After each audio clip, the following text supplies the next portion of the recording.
সুপ্রিয় দর্শক, কেমন আছেন? চলে আসলাম এইমাত্র আগামীকাল খুবই গুরুত্বপূর্ণ ঘূর্ণিঝড়, ঝড় বৃষ্টি, কালবৈশাখী ঝড় এবং আবহাওয়ার খবর নিয়ে দর্শক আজকে ভিডিওতে জানিয়ে দেবো আগামীকাল 24 ঘন্টায় কেমন থাকার সম্ভাবনা রয়েছে বাংলাদেশে 8টি বিভাগের 64 জেলার আবহাওয়া পরিস্থিতি, এবং আরও জানিয়ে দেবো পশ্চিমবঙ্গে কোথাও কোনো বৃষ্টিপাতের সম্ভাবনা আছে কি না। এবার জেনে নিই এক নজরে। দর্শক, ইতিমধ্যে গত 24 ঘন্টায় আবহাওয়াবিদ বাংলাদেশের সর্বনিম্ন তাপমাত্রা রেকর্ড করেছেন ঢাকা বিভাগে 32 থেকে 33 ডিগ্রি সেলসিয়াস, এবং আবহাওয়াবিদ আরও জানিয়েছেন ইতিমধ্যে চট্টগ্রাম, পঞ্চগড়, খুলনা, যশোর, ঢাকা, ফরিদপুর, সিলেট, হবিগঞ্জ, ময়মনসিংহ ও রংপুর বিভাগে আকাশ মেঘলা এবং আগামী কয়েকদিন মেঘলা আকাশ থাকার সম্ভাবনা রয়েছে।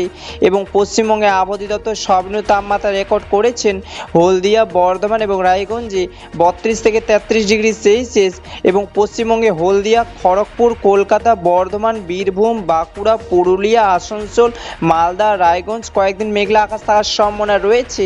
দর্শক, এবার সরাসরি চলে আসলাম মেঘ বৃষ্টির স্যাটেলাইট পূর্বাভাস চিত্রে, এবং এই মুহূর্তে দেখতে পাচ্ছি আজ এবং আগামীকাল 24 ঘন্টায় বাংলাদেশে 8টি বিভাগের 64 জেলার আকাশ মেঘলা থাকার সম্ভাবনা রয়েছে।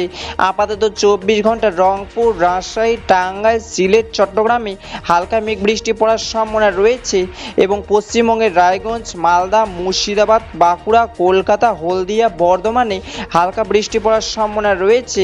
12 এপ্রিল 2026 রবিবারের খবর। ধন্যবাদ।